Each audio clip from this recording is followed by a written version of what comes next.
Oi, Eduardo. Estou te ouvindo agora. Ah, sim, agora. Tu dá uma olhada e vê se consegue entrar no chat, que o chat para mim sempre é um mistério aqui, por que o pessoal não entra no chat. Tá. Acho que eu tenho que, para entrar no chat, eu acho que tem que tornar um apresentador.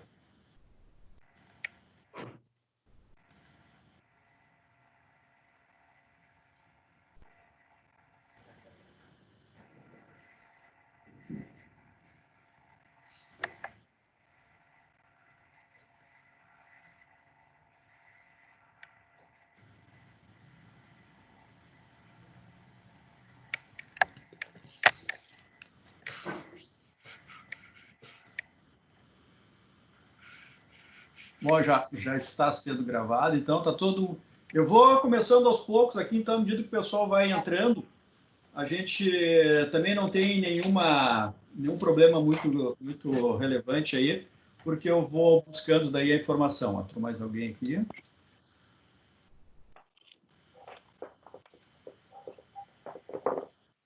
Cara, não consigo achar o chat. Impressionante. Não, mas tem áudio, fica tranquilo. Tem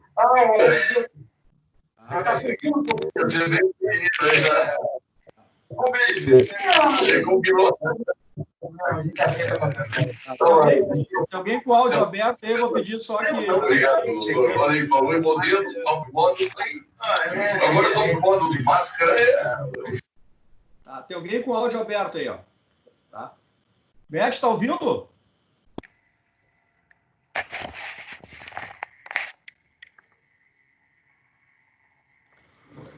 Beth, tu tá com o teu telefone no mudo, teu microfone no mudo, não tá? Tem uma barrinha ali onde tu vai ver que o microfone tá no mudo, caso tu queira falar.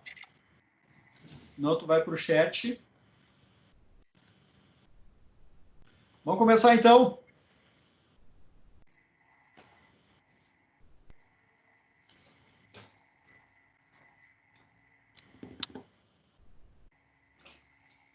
Ok? Eduardo.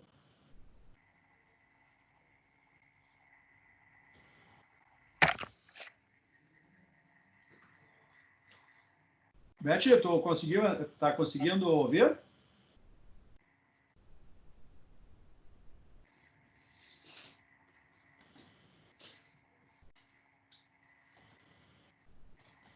Apesar de tô vendo aqui, Beth, que tu tá sem áudio,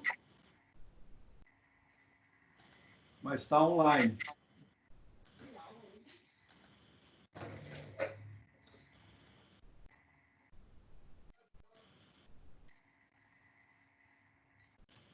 Vamos lá, então? Tá. Bom, pessoal, então a ideia aqui, essa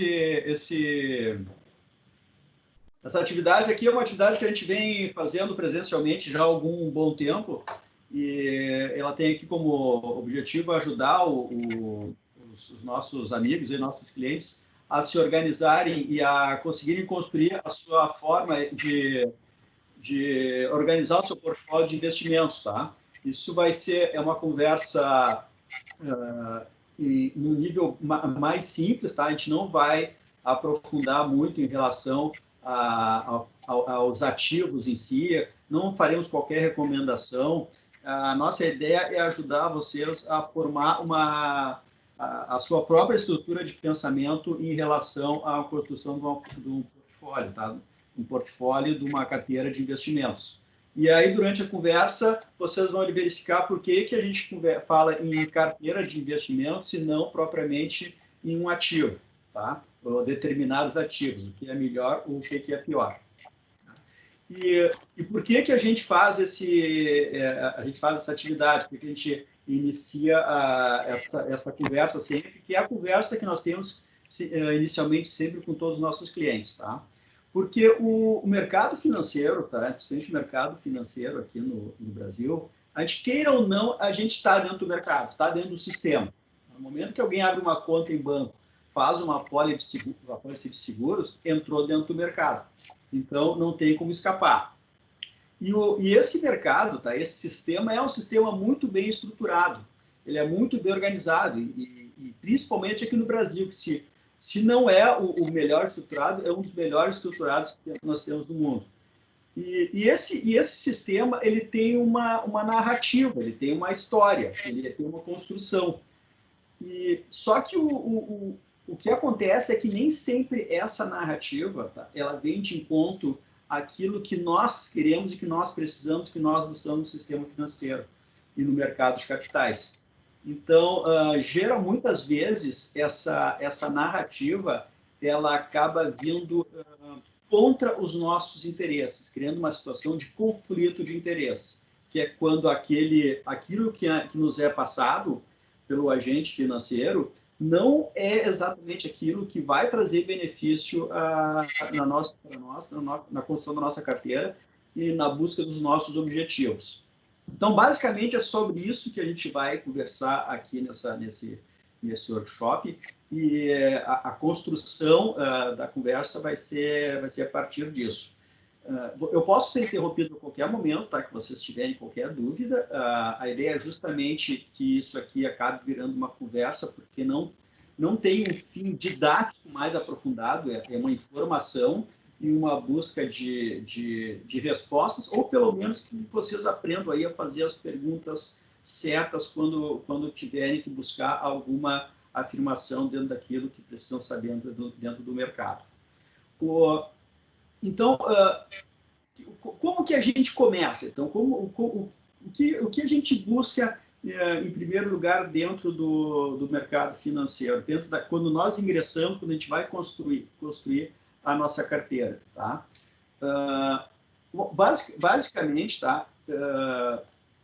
Isso é comentado, é dito sempre quando a gente começa a conversar, mas é impressionante como, via de regra, também nós sempre esquecemos disso e acabamos relevando. A primeira coisa que nós temos que pensar quando a gente vai construir o nosso portfólio, quando vai construir a carteira de investimentos, é o porquê que nós estamos investindo, quer dizer, quais são os nossos objetivos e qual é o nosso perfil, como nós nos comportamos dentro do mercado financeiro.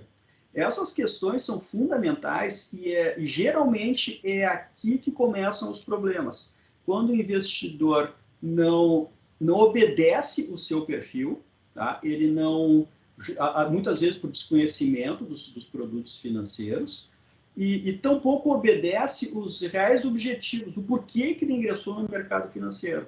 Isso vai fazer uma diferença enorme, porque os ativos são diferentes, eles se comportam de maneiras diferentes, tá? no tempo e em relação às oscilações do mercado, ao seu comportamento heterogêneo, eles não se comportam da mesma maneira, existe uma infinidade de ativos, você sabe.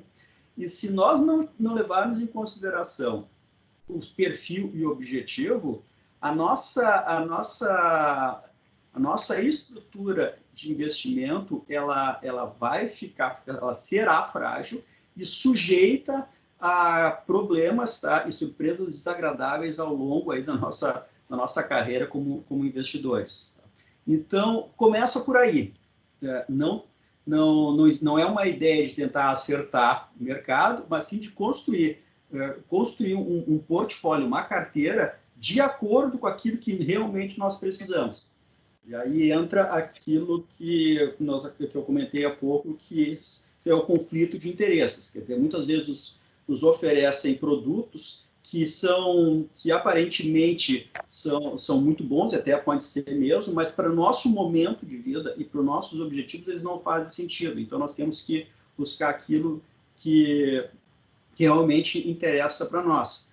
E nós aqui, né, sempre lembrando para vocês, nosso escritório aqui é um escritório de agente de investimentos, de agentes de investimentos, e nós trabalhamos junto com uma corretora de valores, então nós distribuímos esses ativos, e a primeira preocupação que nós temos é justamente tomar um cuidado para verificar se esses produtos são adequados ou não aos nossos investidores. Tá? O mercado de capitais é um mercado, tem os seus produtos e nem todos os produtos são iguais e nem todos terão o mesmo sabor para cada um dos clientes. Então, o que eu espero que todos estejam conseguindo assistir às lâminas aí, se eventualmente alguém tiver com uma dificuldade, pode se manifestar, mas geralmente o que eu estou vendo aqui é o que todos estão assistindo. Se alguém tiver também algum problema de áudio, também me comunica que eu tento falar um pouco mais alto ou um pouco mais pausado. Então, quando eu vou iniciar a minha construção do portfólio, dentro desse mundo e sabendo já quais são o meu perfil, qual é o meu perfil e quais são os meus objetivos, que vai depender da minha idade, do meu momento de vida, do quanto que eu conheço de investimento, com que frequência que eu opero, qual a minha tolerância ou total intolerância a risco. Isso tem que ser feito com todo cuidado e demanda um bom tempo, e isso é fundamental e necessário. A partir daí que eu começo a pensar na construção da minha carteira. Então, eu não pulo essa etapa. Então, eu já observei, já tenho uma boa análise do meu perfil de investidor. Eu tenho claro para mim quais são os meus objetivos, o que eu pretendo, se eu preciso juntar dinheiro para uma aposentadoria, se eu preciso ter recurso para os meus filhos que vão na faculdade daqui a algum tempo, se eu quero comprar uma casa.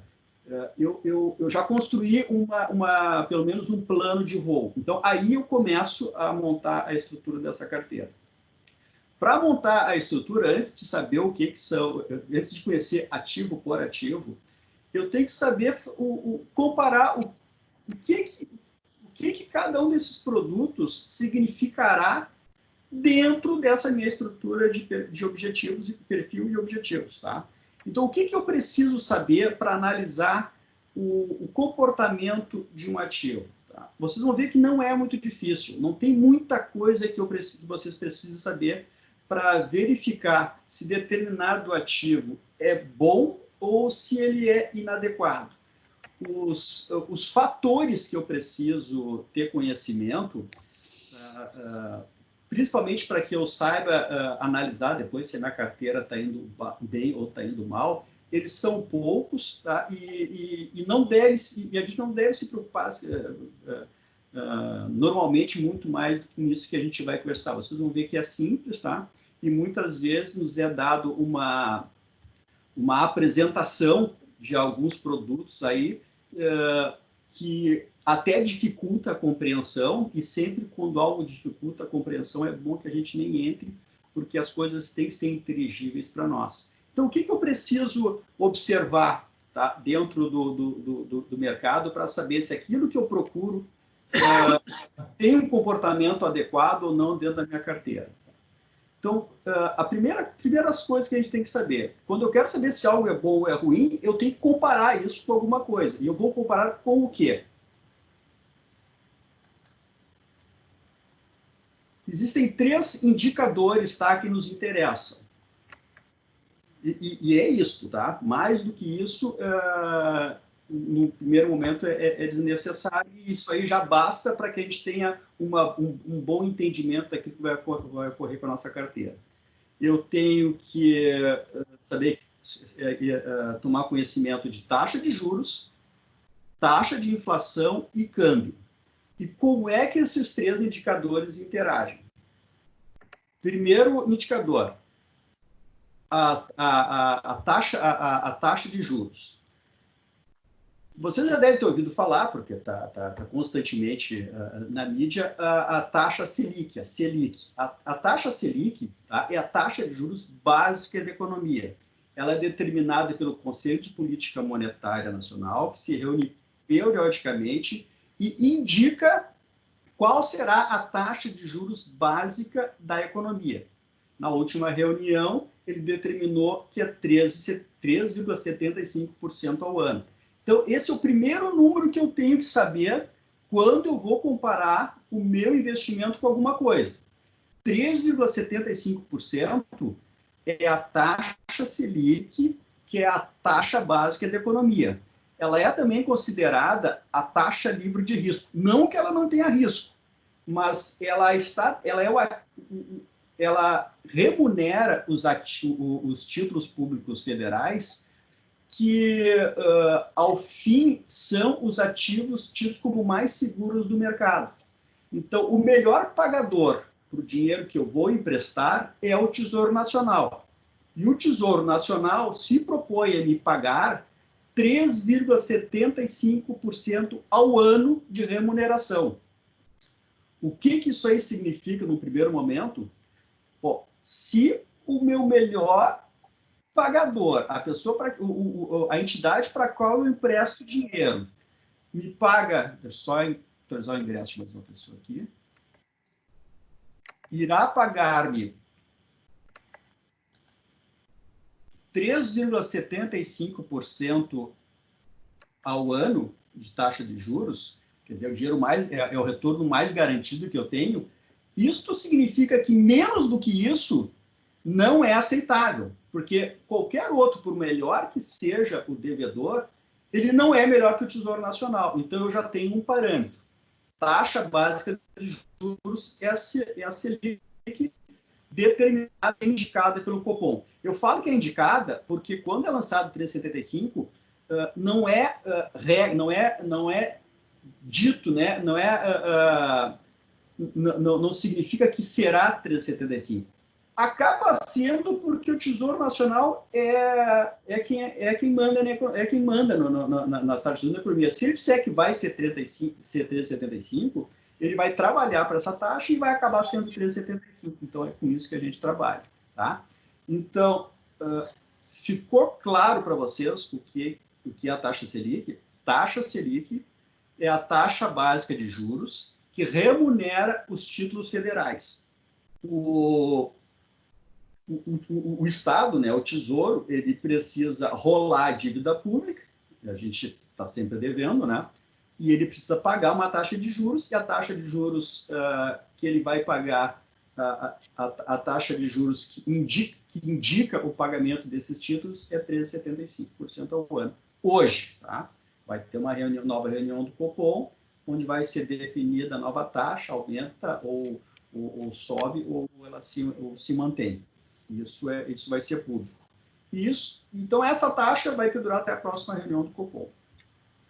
A segunda, vocês podem perguntar sempre se manifestar aqui ou pelo chat, ou pode ser pelo áudio mesmo. Tem um microfonezinho ali para quem quiser se manifestar. E faço qualquer pergunta, a qualquer momento pode interromper à vontade. A outra taxa indicativa que a gente vai mencionar, porque ela acaba balizando boa parte dos ativos financeiros que nós conhecemos e que são oferecidos, é o CDI, que todos vocês também já devem ter ouvido falar. CDI é Certificado de Depósito Interbancário. O que acontece? Tá? Numa explicação simples. Ao final do dia, nenhuma instituição financeira pode encerrar o dia com as suas contas negativas. Tá? Então, se um determinado banco tiver com suas contas negativas, ele é obrigado a pedir socorro para outra instituição ou para o Tesouro Nacional para cobrir essa conta e fechar o dia positivo. Quando o banco pede um recurso, ele recebe recursos de outra instituição financeira, quer dizer, um banco pede emprestado para outro, a taxa que irá remunerar esse empréstimo, que está sendo empréstimo, o banco vai dar dinheiro para o banco também, não dá para ninguém, tão pouco para outro banco. É chamada a taxa de depósito interbancário. E o papel que representa isso é o certificado de depósito interbancário. Por isso que é DI, taxa DI. E, geralmente, ela sempre segue a Selic muito de perto. Então, a gente pode até considerar que, quando olha o CDI, que está olhando a Selic em termos de taxa. Geralmente também é um pouco menor, tá? Dependendo do momento da economia. Então, mas, a grosso modo, no nosso investimento do dia a dia, a gente considera, e pode considerar como está sendo hoje, 13,75% ao mês. Então, eu já tenho os dois indicadores de taxa de juros, tá? Que vão ser os parâmetros iniciais na avaliação dos nossos ativos. A taxa Selic e o CDI. Taxa Selic determinada pelo Conselho de Política Monetária e o CDI, os depósitos interbancários. Eu não posso esquecer, então, que a minha taxa referência é 3,75, que se eu quiser emprestar para o Tesouro Nacional, eu vou lá numa plataforma chamada Tesouro Direto e eu sozinho compro títulos, que são letras financeiras do Tesouro, que vão me pagar 3,75 ao mês, sozinho. Entro lá através da Gade, não precisa de ninguém, não precisa de mim, não precisa de um assessor, eu posso entrar sozinho, comprar e vou receber 3,75. Então, é muito fácil e muito garantido. Então, meu piso, 3,75. Taxa de juros. O outro indicador que nós precisamos ter conhecimento para fazer esse quadro comparativo dos nossos investimentos. Inflação. A taxa oficial, o índice oficial de inflação é o IPCA, tá? Medido pelo IBGE. O outro índice, que é o IGPM, que é medido pela Fundação Getúlio Vargas, ele vai indexar vários ativos, mas não é o indicador oficial. O indicador oficial é o IPCA, que até o mês passado, encerrou agora março, com uma variação anual de 3,3% ao ano. O IPCA, a inflação, é o poder de compra da moeda, é o quanto que a moeda, num período de tempo, vai perder ou manter de poder de compra. Então, se a minha inflação é 5% ao ano, significa que o que eu comprava com R$100 no início do ano, um ano após eu vou precisar de 105, porque a moeda perdeu cerca de 5%. Então, por isso que não adianta guardar dinheiro debaixo do colchão, porque a inflação ela vai correndo e comendo o poder de compra da moeda.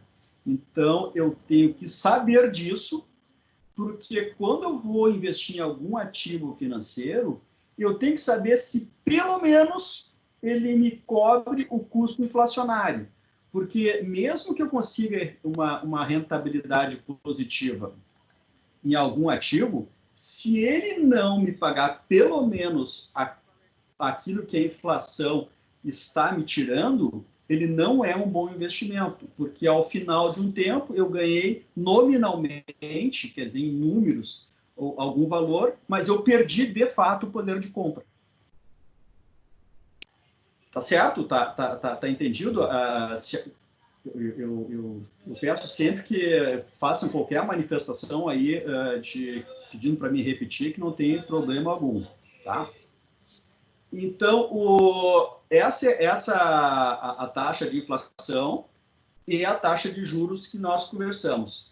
O que é interessante, então, saber já com essas duas informações, tá?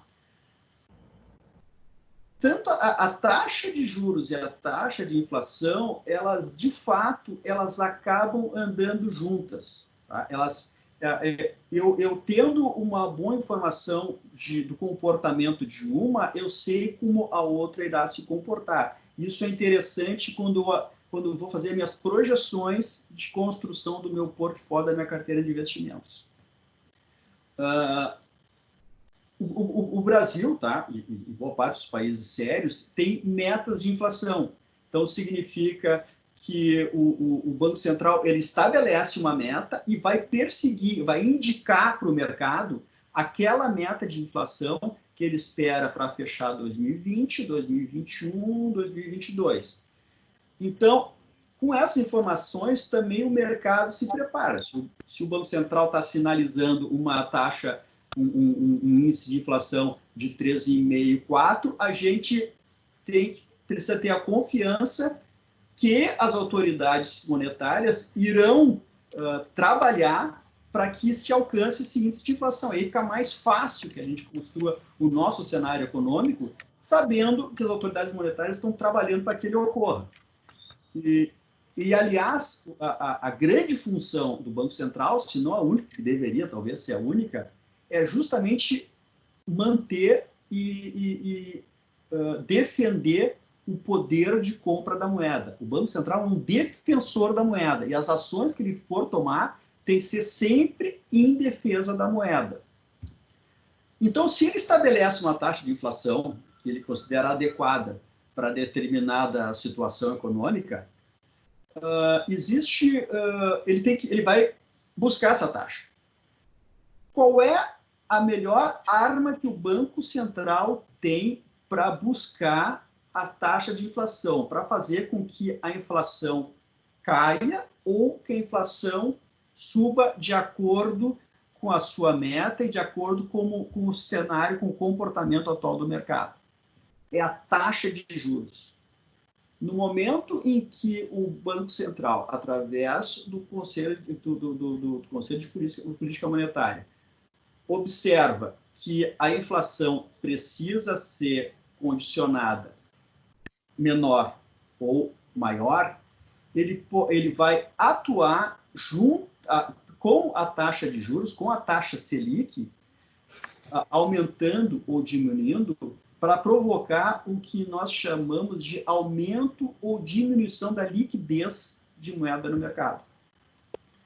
Quando nós temos mais dinheiro na economia, via de regra, não numa situação esdrúxula como a gente está vivendo hoje, quando se coloca mais dinheiro na economia, isso faz com que as pessoas tenham mais dinheiro, comprem mais, o empresário tem mais crédito, a atividade econômica aumenta, e aumentando o número de indivíduos com capacidade, com poder de compra, por óbvio, o preço das mercadorias tende a subir. Quando o preço das mercadorias sobe, a inflação sobe junto.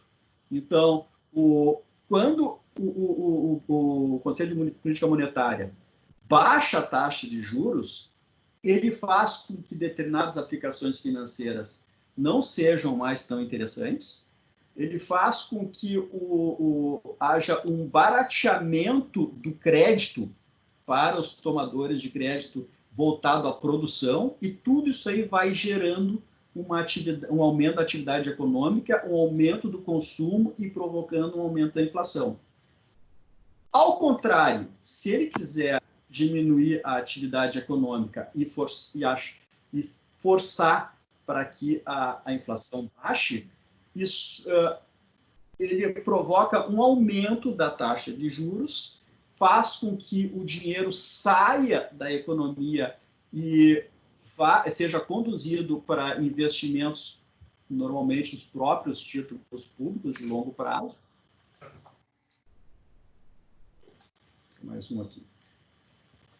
Diminuindo a liquidez, diminuindo a moeda circulante, e isso faz com que a inflação acabe retrocedendo. Pelo menos esse é o objetivo. Então, o que isso interessa para nós? Né? Esse é o mecanismo. Claro que é um pouco mais complexo desse que a forma que eu expliquei, mas, em linhas gerais, é isso.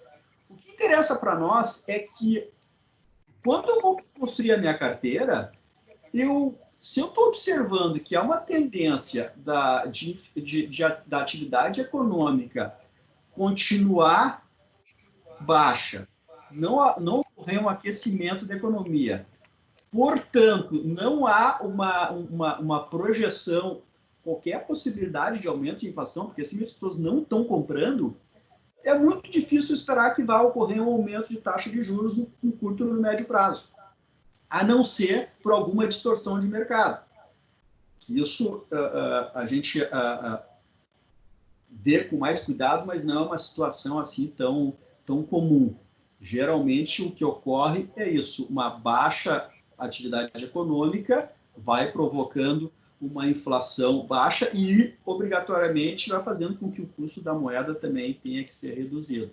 Então, eu consigo pensar o futuro da minha carteira de investimentos olhando o comportamento da inflação, o que a atividade econômica está dizendo para onde é que a inflação vai ir, e quando eu pego um investimento de longo prazo, 5, 10, 15 anos, que é me oferecida a determinada taxa, eu posso verificar se aquela taxa realmente é uma taxa adequada de acordo com o cenário econômico, de acordo com esses dois indicadores. Então, é isso que eu tenho que saber. E é isso que quando alguém vai me falar de algum ativo financeiro, ele tem que me dizer como é que esse ativo vai funcionar, como é que ele vai se comportar se a inflação subir ou se a taxa de Selic oscilar para cima ou para baixo.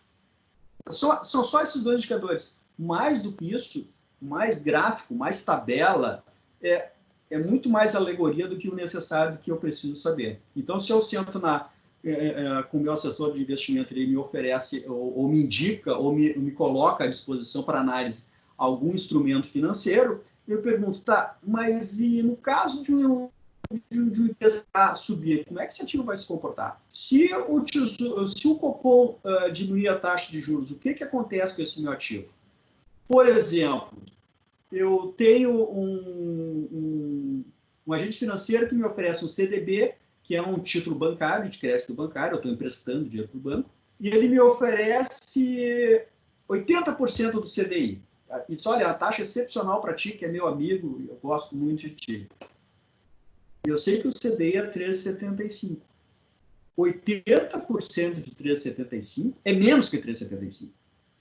E eu sei que eu vou no Tesouro Nacional e compro por 3,75 o título ele que eu compro e vendo no momento que eu quero e vou ter garantido esse 3,75 com a garantia do Tesouro. Então, por que eu vou aceitar, por mais bacana que seja, por mais meu amigo que seja, gente, por que eu vou aceitar alguma coisa menor que isso? Não tem por que aceitar. Então, a primeira questão é essa. Então, tá claro isso? Ficou essa interação entre taxa de juros e índice de inflação? É bom porque aqui online ninguém se manifesta, então aparentemente todo mundo entendeu alguma coisa. O terceiro indicador, tá, é o câmbio. Só que o câmbio é um pouco mais complicado, tá?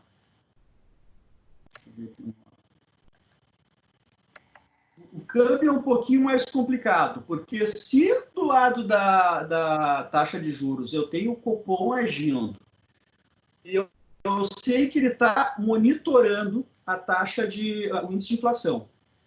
Quando eu vou para o câmbio, aí não tem cenário, porque o câmbio são tantos indicadores, é o mundo inteiro agindo e interferindo nisso, que dificilmente vai ser possível que eu faça qualquer prognóstico, tá, em relação ao câmbio.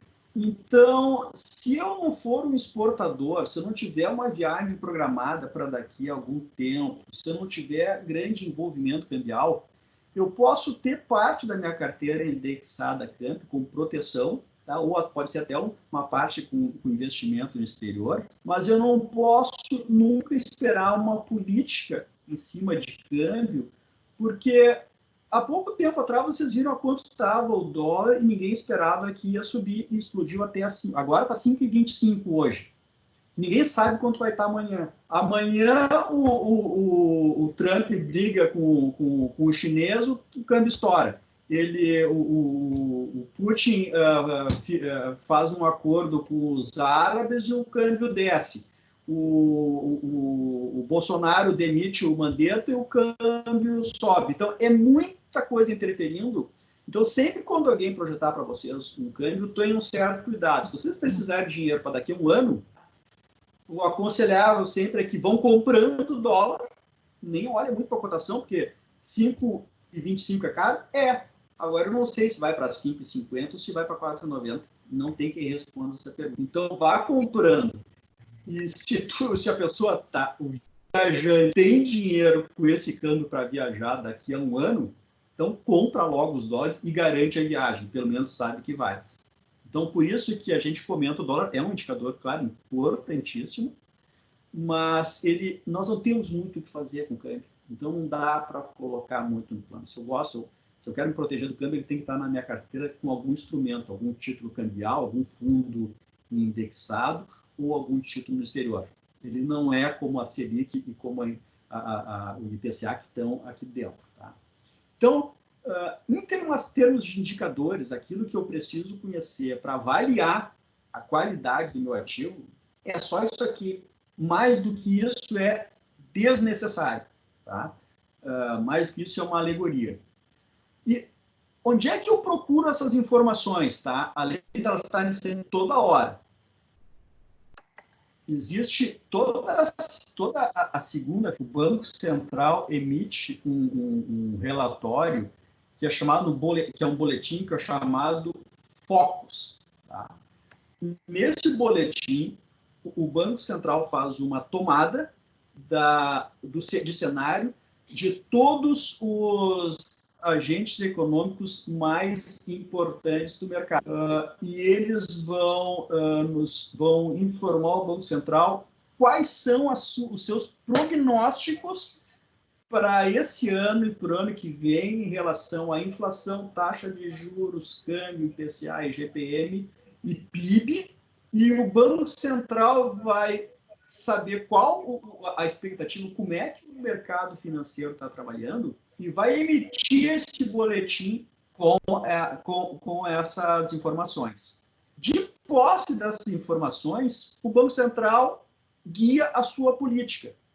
Então, por isso que um Banco Central sério e que tome as atitudes que a gente espera de um ente independente e correto, ele vai observar o que o mercado está esperando, porque o mercado somos nós, é todo mundo aqui agindo e está fazendo o mercado funcionar. E vai tomar as suas medidas também, marcando o mercado. Então, na prática, o mercado marca as ações do Banco Central e o Banco Central marca o comportamento do mercado. E assim, o Banco Central vai tomando as suas medidas, vai estabelecendo as suas taxas de juros e vai se guiando. Então, esse boletim, ele sai toda segunda-feira, ele tem um resumo, tá? Que é esse quadro aqui, onde aparece o IPCA, o PIB, o câmbio e a Selic, e as previsões para os próximos, para 2020 e 2021. Tá? Essa aqui é a média de expectativa do mercado em relação a esses 4 indicadores. Tá? Então, e por aqui que eu tenho que saber mais ou menos, que eu vou saber o que está, em média, o que o mercado está sabendo. Isso aqui eu não posso fugir. Então, o mercado hoje, por exemplo, ele espera que 2020 termine o ano com um IPCA, um índice de inflação de 2,52% ao ano. E observa que, junto a isso, ele espera uma queda de PIB de 1,96%. Isso aqui é possível que aumente em função de toda essa confusão. E que a taxa Selic, que hoje está em 3,75, seja reduzida por 3 para 13,25. E aí vocês observam que realmente tem uma interação. Baixa o PIB, baixa a inflação. Essa setinha vermelha que tem embaixo do 2,52 ali significa que essa expectativa é menor da que a expectativa que tinha semana passada. Então, o mercado está achando que vai diminuir mais ainda a taxa de inflação. E para tentar ver se esse PIB reage e ver se o IPCA vai para o centro da meta, uma ação que o mercado espera é que o Banco Central, o Copom, continue baixando as taxas de juros. Tá? Então, eu olho, quando eu vou fazer minha previsão, quando eu vou fazer meu plano de investimento, eu não levo, eu tenho que levar em consideração que a taxa de juros hoje é 3,75, mas que é impossível que ela termine o ano com 13,25. Esse é o cenário. Então, essa aqui é a informação oficial.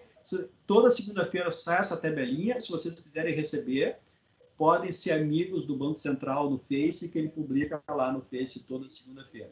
E terminou aqui o que a gente precisa saber de indicadores e a sua relação, para você ver que não é muita coisa.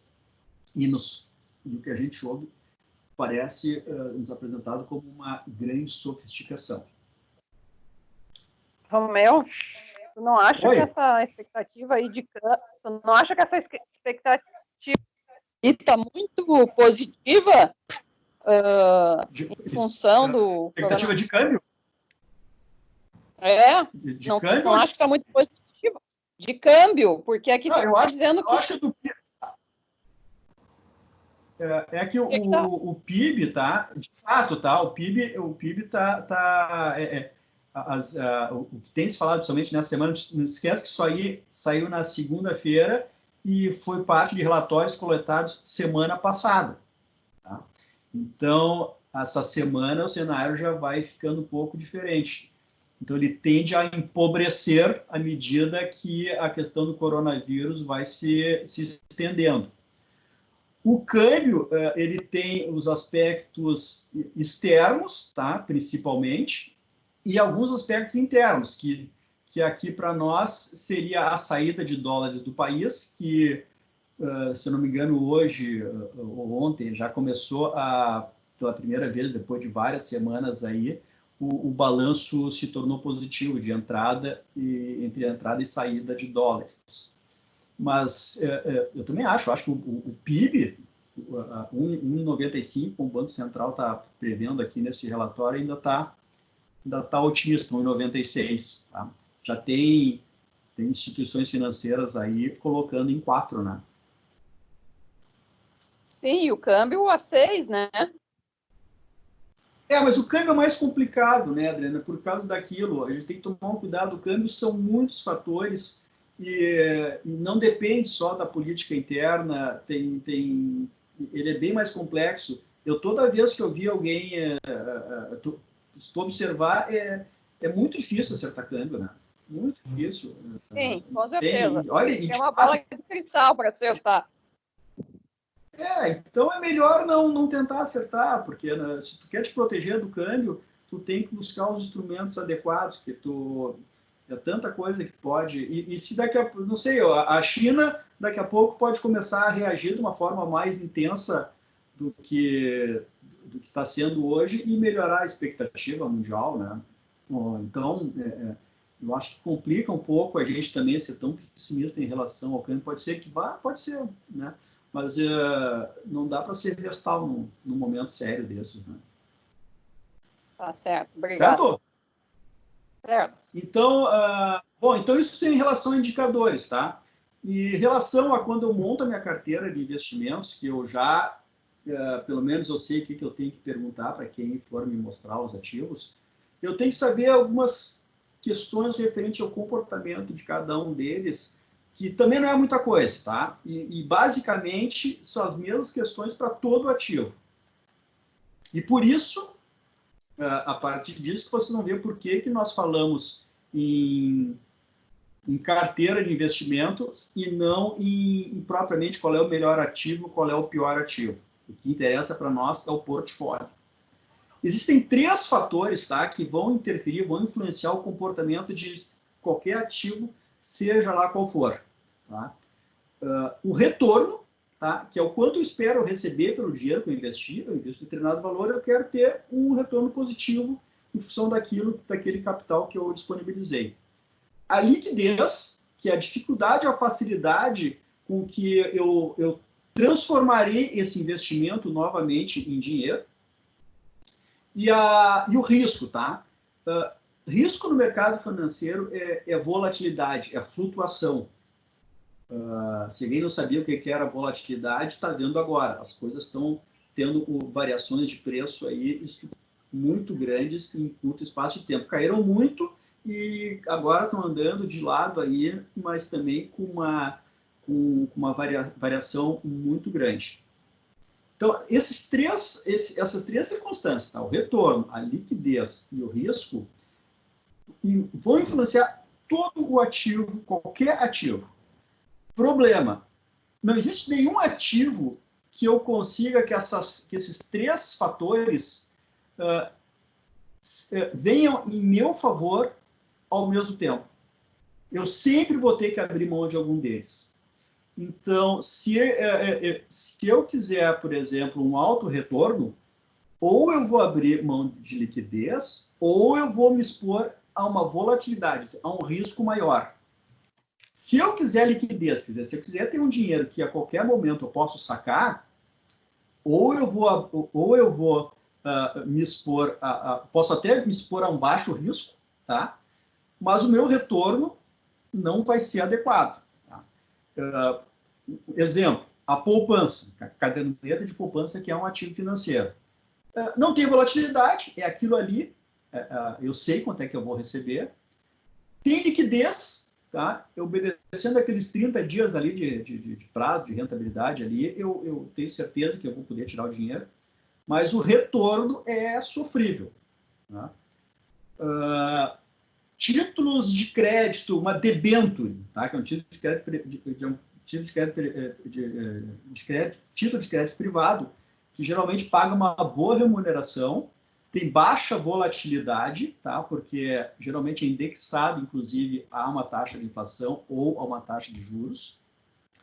Mas, então, dá um bom retorno, tem uma baixa volatilidade, mas a liquidez, eu tenho uma dificuldade em me desfazer desse ativo caso eu precise. Então, se no meio eu posso... Se eu colocar todo o meu capital num investimento desses, atraído pelo alto retorno, eventualmente, se eu precisar de dinheiro, e a gente nunca sabe se vai precisar em determinada circunstância, o volume que vai precisar, pode ser que eu não consiga me desfazer desse ativo em tempo, ou se eu me desfizer, eu acabe tendo que liquidá-lo por um valor em que eu perco o retorno, que era o grande atrativo do investimento. Então, é por isso que quando eu falo em investimento, eu estou falando numa carteira, porque senão eu vou expor o meu capital a uma dessas circunstâncias aqui, que no longo prazo provavelmente vai me prejudicar. Eu, com um ativo só, ou eu não vou ter retorno, ou eu não terei liquidez, ou eu vou ter alta volatilidade. Então, eu monto minha cesta de ativos de uma forma que a carteira vai ter uma boa liquidez, quer dizer, vai ter ativos lá que, se eu precisar de dinheiro, eu saco minha reserva de emergência. Eu vou ter ativos com alto retorno, porque eu posso deixar por um longo prazo sem me preocupar em precisar dispor daquele valor. E ativos de alta volatilidade, de alta variação, mas que eu vou poder escolher a hora de me desfazer deles, e aí eu vou tirar proveito da volatilidade, porque a volatilidade em si não é ruim. Aliás, eu só ganho dinheiro no mercado financeiro se tiver volatilidade. Ativos sem volatilidade acentuada e com alta liquidez não existem, né? Uma situação extrema é uma situação que eu consiga fazer isso com um ativo só uma coincidência. Eu compro uma ação hoje que tem uma ação tem alta liquidez, eu vou ali no home broker, compro e vendo em segundos, pode me dar um retorno estupendo, tá? E eu posso ser favorecido por uma volatilidade daquele momento, mas isso aí não foi pensado, né? Isso foi uma circunstância que dificilmente eu vou conseguir repetir. E aí, na construção dos nossos investimentos de longo prazo, eu não posso tomar esse tipo de atitude. Por isso que sempre quando nos procuram para montar carteiras muito agressivas, chamando a atenção para ativos de alto retorno, a gente tem que lembrar que não tem almoço grátis. As coisas não são assim. Tá? Se assim fosse, talvez o mercado financeiro nem existisse. Né? Não há como funcionar alguma coisa onde todos ganhem muito ao mesmo tempo. Em determinado momento vai dar um baque e os 90% de sempre vão perder por não estarem preparados, por acreditarem que essas circunstâncias aqui elas não estão sempre agindo. Tá? Então, basicamente, tá, na montagem da carteira do portfólio dos nossos clientes, é isso que sobre isso que nós conversamos, e são esses indicadores e as circunstâncias sobre as quais nós conversamos. Tá? Então, são a construção do perfil e do objetivo do nosso cliente, o seu perfil, os seus objetivos são fundamentais, explicar para ele quais são os indicadores e por que determinado ativo naquele momento faz sentido em função do momento econômico, inflação e taxa de juros, e dentro da carteira, por que algumas coisas elas têm que compor a carteira, mesmo que aparentemente elas não façam não seja a melhor escolha dentro daquilo que, às vezes, é apresentado e que o cliente é atraído, mas que, na realidade, oferecem riscos ali que não estão bem expostos, tá? Então, o conceitual era isso, tá? Agora eu vou colocar para vocês aqui um pequeno comparativo que eu fiz com alguns ativos de renda fixa, tá? Eu não coloquei renda variável, porque tem que comparar coisas semelhantes. Então, comparar renda fixa só com renda fixa. E para vocês verificarem o comportamento de alguns papéis mais comuns no mercado. Mas então, sobre esse trecho aí, sobre essa parte, alguém tem alguma dúvida, algum esclarecimento aí necessário? Senão eu passo adiante aqui na nossa conversa. Não, tá tranquilo. Vamos lá, então. Eu só coloquei aqui um exemplo, tá, de classe. Geralmente a gente coloca os ativos, quando nós conversamos sobre os ativos, divide em dois grandes grupos, que seria a renda fixa e renda variável. Renda fixa, eu estou emprestando dinheiro para alguém, a grosso modo, tá? Então, quando eu compro um CDB, que é renda fixa, eu estou emprestando dinheiro para o banco. Quando eu compro um Tesouro Selic, eu estou emprestando dinheiro para o Tesouro, para o Estado. Quando eu compro uma debênture, eu estou emprestando dinheiro para uma empresa, para alguma operação de uma empresa. Quando eu compro uma letra de câmbio, tá? Que não tem nada a ver com câmbio, letra de câmbio é como se fosse um CDB de financeira. Eu estou emprestando dinheiro para uma financeira. Eles vão me devolver, vão me pagar uma taxa. Então, eu empresto dinheiro, recebo uma taxa de volta. Então, é renda fixa. Renda variável, eu estou participando de alguma coisa, estou sendo sócio daquilo. Então, não há o menor compromisso dos meus sócios em me devolver aquele valor. Eu sei que eu estou indo para o risco. Então, eu estou totalmente sujeito à volatilidade. Claro, tem regras, existem responsabilizações, mas se eu perder dinheiro na renda variável, eu tenho que estar ciente de que eu me expus àquela situação. E por isso que eu tenho que ver bem para quem eu estou depositando confiança. Mas basicamente é isso. Renda variável, eu estou participando com alguém. Então, ações, renda variável, commodities, ouro, petróleo, soja, renda variável, fundo imobiliário, tá? É renda variável, porque ele é negociado em bolsa, tem uma variação de cota, apesar de que dentro de muitos fundos imobiliários, o que tem lá dentro é a renda fixa.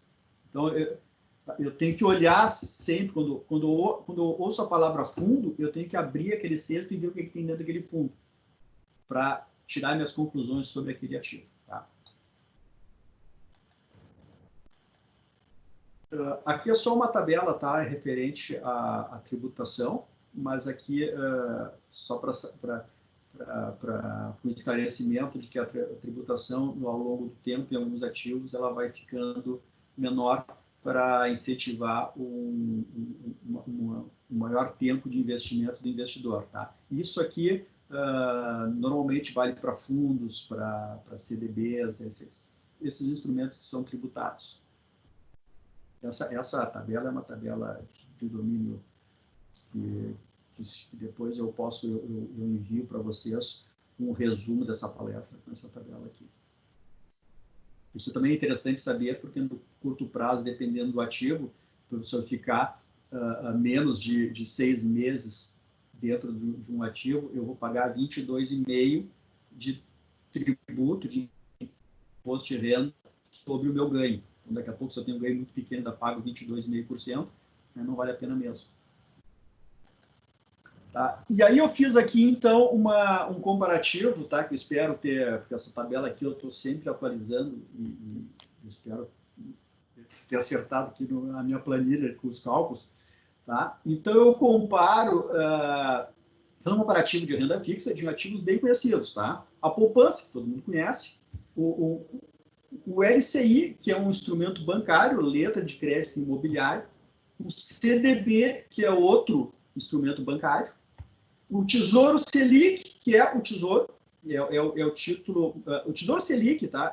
O Tesouro Nacional, chamado Tesouro Direto, que é uma plataforma onde o pequeno investidor pode comprar títulos públicos, não vive só de Tesouro Selic, ele tem títulos que são indexados pelo IPCA, título que é pré-fixado, tu vai lá ter uma taxa fixa de 7%, 8%, título que paga juros semestralmente, título que só vai pagar os juros depois de 10 anos. Então, se quiser construir uma carteira só com título público, já vai ter uma variação tremenda ali, vai conseguir fazer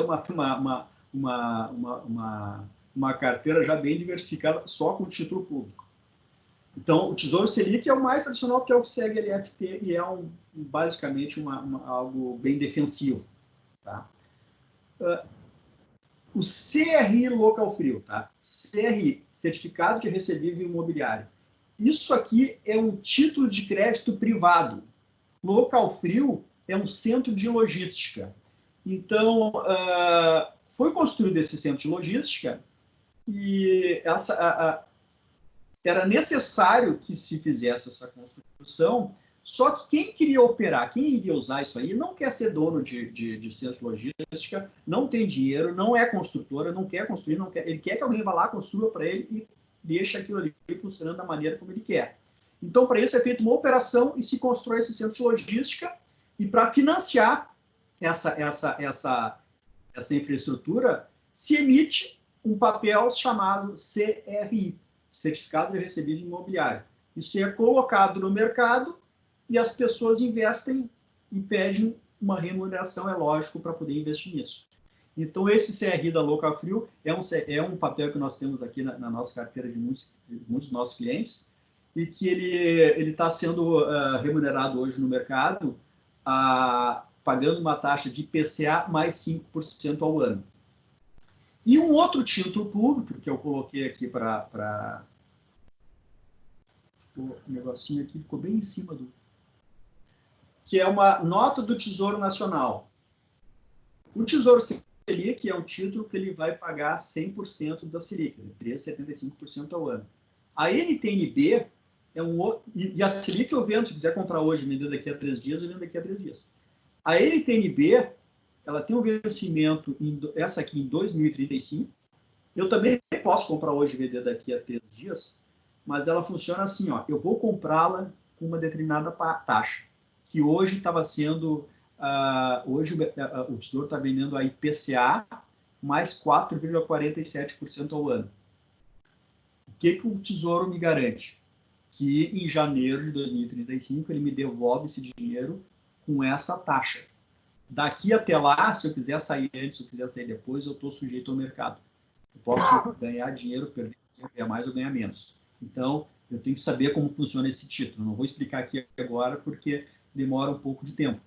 Mas o que eu tenho que saber é que se eu comprar isso com essa taxa e eu quiser essa taxa aqui, eu vou ter que ficar até 2035. Tá? Então, eu peguei esses 4 papéis, esses 6 papéis, e fiz um comparativo. Eu simulei aqui um empréstimo de um valor de R$100 mil de investimento por um período de 10 anos. Só uma coisa, para quem não sabe, qual a remuneração da poupança? Geralmente o pessoal tem na memória que a poupança remunera a 6% ao ano, 0,5% ao mês. Isso é verdade até a Selic cair abaixo de 8,5%. Quando a Selic cai abaixo de 8,5%, a conta é outra. A poupança passa a ser calculada como 70% do valor da Selic. Hoje a Selic está 13,75%, então a poupança vai pagar ao ano 70% de 13,75%. Não precisa nem fazer a conta para ver que é muito baixo. Mais a TR, taxa referencial de juros, que hoje é 0. Então é baixo mesmo. É que muitas vezes o pessoal colocou na memória o 0,5% ao mês e quando passa 3, 4 anos, descobre que não deu o 0,5%. Então, vamos aqui na nossa tabela. Então, eu fiz aqui. Hoje, um IPCA está projetado. Eu coloquei o IPCA projetado para o final do ano de 2,52. E deixei aqui uma linha do IPCA, porque o que interessa? O que eu disse lá para vocês quando a gente conversou sobre o IPCA, sobre a inflação? Eu tenho que, pelo menos, ganhar da inflação. Se eu não ganhar da inflação, eu estou perdendo dinheiro. Eu estou perdendo poder de compra. Então, não adianta eu ter ganho nominal E, de fato, se eu ganhar menos que o IPCA, o meu dinheiro vale menos. Mesmo que nominalmente, se eu tiver 1 e eu tiver 1,5 e a inflação for 1,6, eu estou perdendo o poder de compra.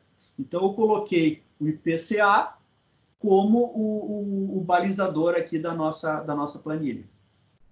Então, para uma taxa estimada pelo mercado hoje de inflação em 2020 de 2,52, um investimento de R$100 mil, daqui a 10 anos eu vou ter R$128 mil corrigido pela inflação. Tá? Então, esse é o meu ponto zero. Quando eu pego a poupança, vocês vejam aqui, ó, a poupança 70% de 13,25, que é a projeção da Selic do fim do ano. Não é o 13,75 hoje, eu usei o 13,25, eu estou projetando. Eu espero que as coisas melhorem até lá, né?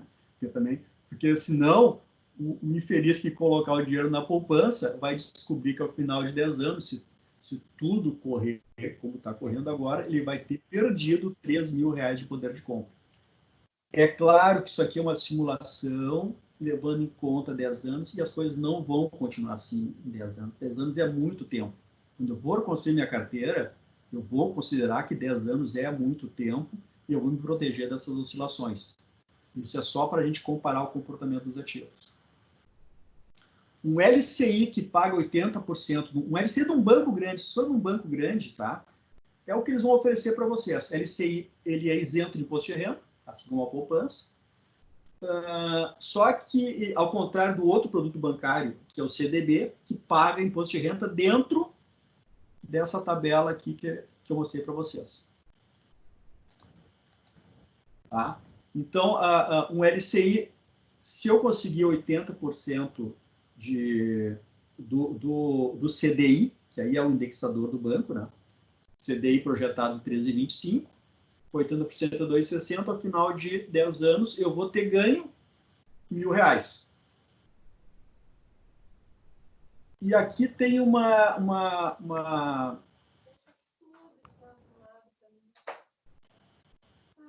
situação aqui que vocês... Quando eu vou para o CDB, geralmente o banco ele me oferece uma taxa melhor do que o LCI. Só que o CDB paga imposto de renda. Então, ele vai... então, na realidade, esse benefício fiscal, em parte, ele some em função de que eu consigo uma taxa menor do que aquela no CDB. Então, o benefício fiscal perde porque eu não consigo 100% do CDI. O Tesouro Selic vai ter um retorno semelhante ao CDB. Tá? Isso aqui vai ter algumas pequenas variações, nem sempre o CDI ele dá exatamente o Selic, mas para nossos cálculos aqui ele está correto, ele está adequado. E aí quando eu vou para os investimentos de longo prazo, onde eu consigo, tanto na NTNB, que é um outro título público, quanto no título de crédito privado, que parte do valor é indexado ao IPCA, aí eu já vejo que os valores dão um salto. Tá? E quando eu comparo o crédito privado com o título público, o crédito privado, nesse caso aqui, tem uma outra vantagem. Ele não paga imposto de renda. Então, aqui, em relação aos outros títulos, frente aos títulos bancários, eu escapei do banco, quer dizer, porque essa é uma operação que não passa para o banco só entra como estruturador da operação. Eu estou emprestando dinheiro direto para o local frio. Então, eu não estou dando dinheiro para o banco. E também estou me livrando do fisco, que são os dois grandes vencedores do mercado financeiro. Tá? Se tem dois personagens que ganham no mercado financeiro, é o banco e o fisco. No caso do crédito privado, eu consigo me livrar de ambos, e isso faz com que a minha carteira tenha um avanço significativo. Até construir um gráfico, foi a lâmina mais trabalhosa que eu tive, mais me deu trabalho foi construir esse gráfico aqui. É claro, tá, que isso aí não significa que eu tenha que pegar todo o meu dinheiro e colocar em título de crédito privado por causa da remuneração.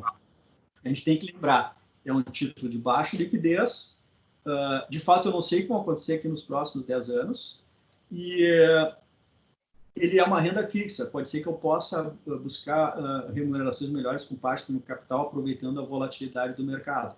Então, ele vai fazer parte da minha carteira porque é um bom ativo, ele tem, geralmente paga boa rentabilidade, mas ele é um título privado, quer dizer, eu tenho um risco de crédito, tá? Um risco de não receber o meu dinheiro de volta. Isso eu tenho garantias, são papéis que, quando nós aqui na Octo indicamos para um cliente, é porque são de altíssima qualidade, mas por não ser um título, por exemplo, público, ele tem que me pagar um prêmio. Quer dizer, eu tenho que exigir uma rentabilidade melhor, justamente porque eu estou correndo um risco de não receber ou receber um pouco menos do que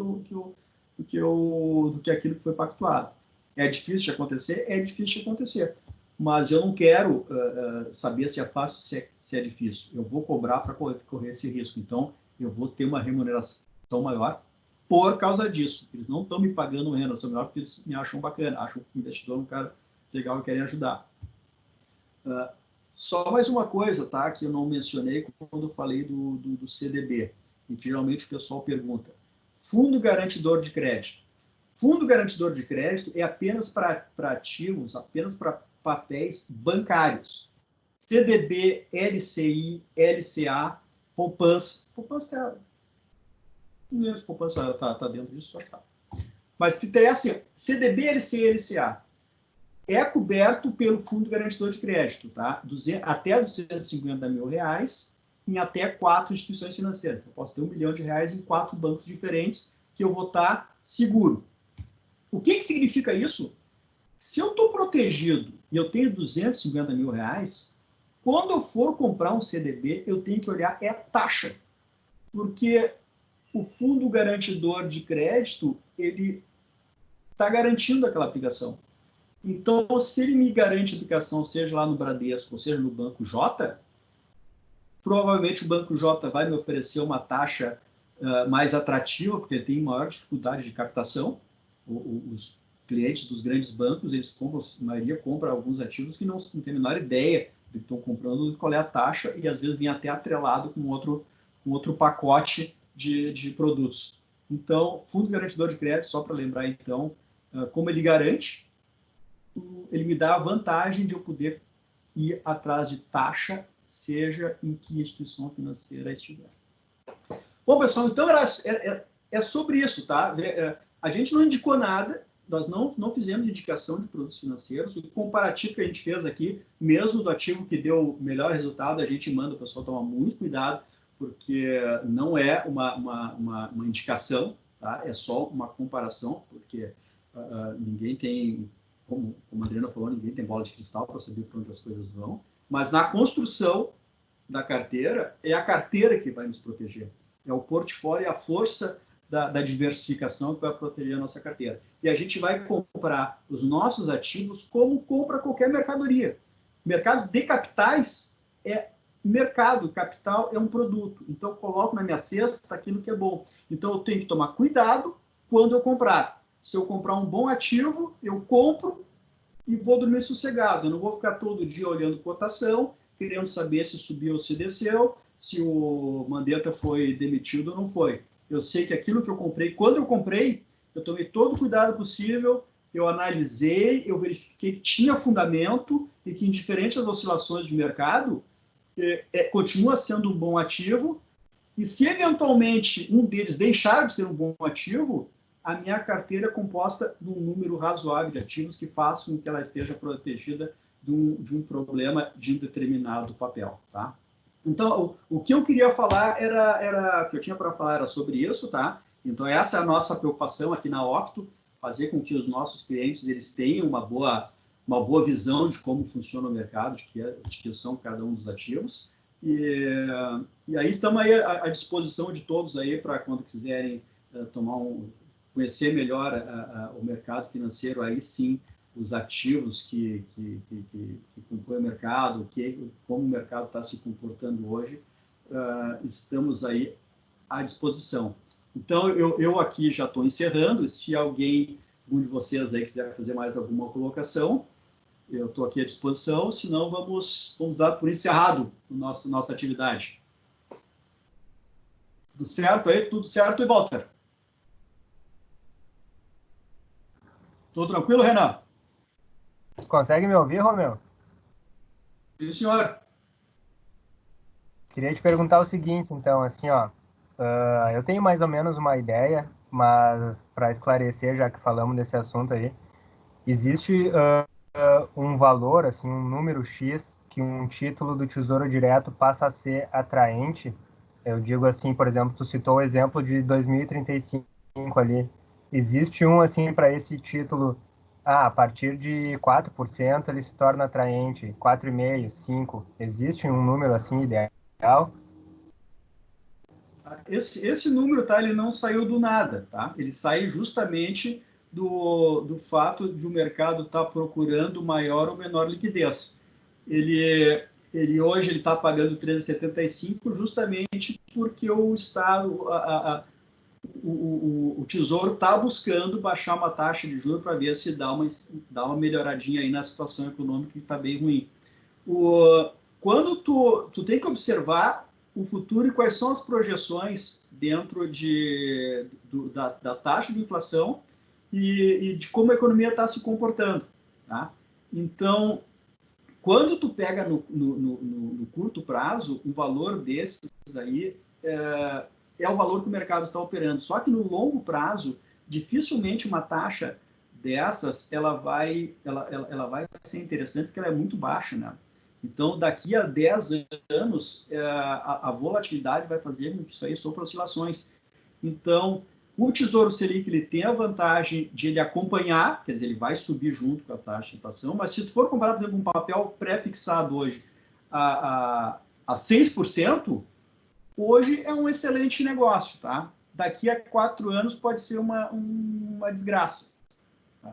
Então, eu procura sempre colocar dentro a não ser que seja no curtíssimo prazo, sempre coloca ativos aí que tu possa estar protegido da inflação, quer dizer, esteja indexado ao IPCA ou indexado ao CDI, que é a taxa de juros. E aí, mais um percentual. Porque aí, seja lá para onde é que o mercado for, tu vai junto. Tu sobe ou desce, não tenta acertar. Porque o mercado é muito mais forte, né? Então, melhor tu ir acompanhando a onda e sendo protegido da inflação e da taxa de juros do que apostar em determinada taxa. Não tem uma taxa adequada. Se a economia continuar ruim por muito tempo, as taxas elas vão continuar baixas. Eu tenho acompanhado que as taxas estiveram bem baixas, mas de uns dias para cá passou dos 3%, está em 4%, 4,5% já, além do IPCA. Isso é uma taxa atrativa para o momento, ou não?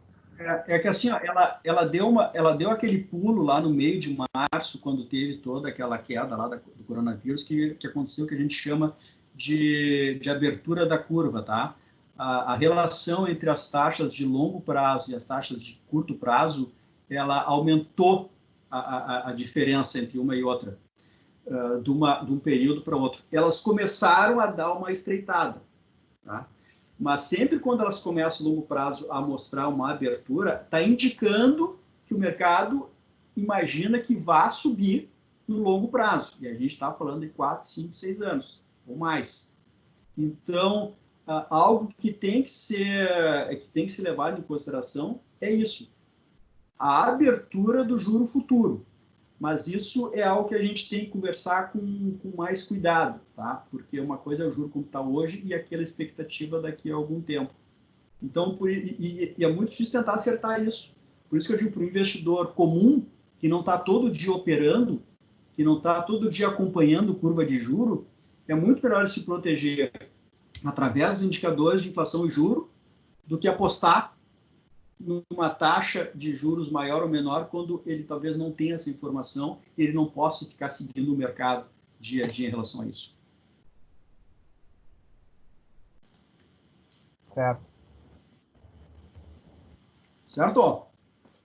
E com relação Mais? ao Fundo Garantidor de Crédito, ele cobre os Tesouro Direto, é coberto também pelo FGC, não?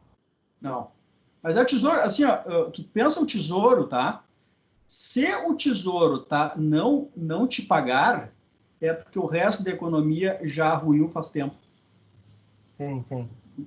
Então, tu não, se tu tem medo, se o investidor tiver medo do Tesouro, então ele não tem alternativa. Porque eu achava que o FGC cobria o Tesouro Direto também, mas pelo visto não, então. É desnecessário, né? É desnecessário. O Tesouro é quem, o Estado é quem imprime o dinheiro. É desnecessário que haja essa Tá certo. O Fundo Garantidor ele apareceu mais em função de evitar aí o dano para os correntistas com bancos pequenos que vinham quebrando aí um tempo atrás, com muita frequência, e aí existe basicamente para fazer essa proteção aí. Porque também é outra coisa, se o Fundo Garantidor ele é para os ativos bancários, tá? Se o Bradesco quebrar, não vai ter fundo garantidor de crédito que consiga alcançar o que o Bradesco. O fundo garantidor ele cobre, tá, o Tesouro também, o Walter me colocou aqui. Eu suspeitei desde o princípio.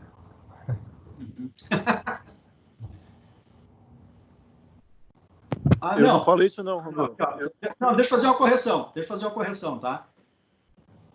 Walter, tu falou aí? Falei, deixa eu complementar aqui. Não, aqui o Tesouro, o governo, ele tem o poder de aumentar a base monetária e emitir papel moeda. Inclusive, isso está sendo até questionado no momento como um dos artifícios, dos instrumentos que o governo tem para combater essa desaceleração da economia. Obviamente, isso gera um processo inflacionário mais tarde. O FGC é um fundo privado constituído, é como se fosse uma CPMFzinha de toda a operação de crédito que é feita no Brasil. O governo, o FGC, as instituições financeiras, tiram um pedacinho desse dinheiro para compor um fundo. E esse fundo é composto por títulos públicos federais. Então, todo o sistema financeiro, todo o dinheiro que você deposita na conta do banco, ele obrigatoriamente, o Banco Central tem que pegar uma parte desse dinheiro e comprar títulos públicos federais. Então, o banco ele não fica com o seu saldo disponível num caixa para fazer operações quando for de interesse dele, não. Todos os dias, praticamente, ele zera esse saldo aplicando em títulos públicos federais. Então, não tem sentido dizer que o Fundo Garantidor de Crédito cobre o FGC. O FGC é um fundo privado, obviamente que através de um modelo estatístico, ele garante aí que vai honrar praticamente uma quebra de qualquer instituição financeira no Brasil, mas lembre-se que a gente está trabalhando com modelos estatísticos, né? Baseado no que aconteceu no passado, dentro de um cenário de normalidade.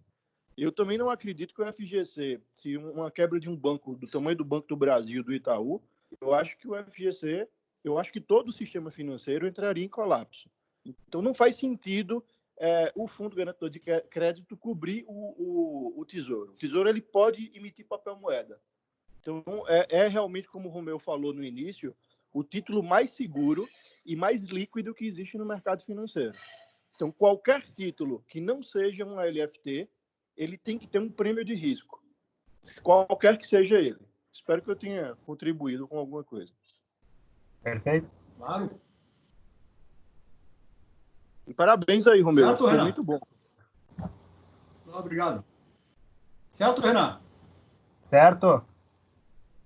Então tá, algo mais aí? Então, obrigado aí, pessoal. Vamos encerrando hoje. Obrigado aí Até a próxima. Valeu, Romeu. Parabéns. Abraço, obrigado.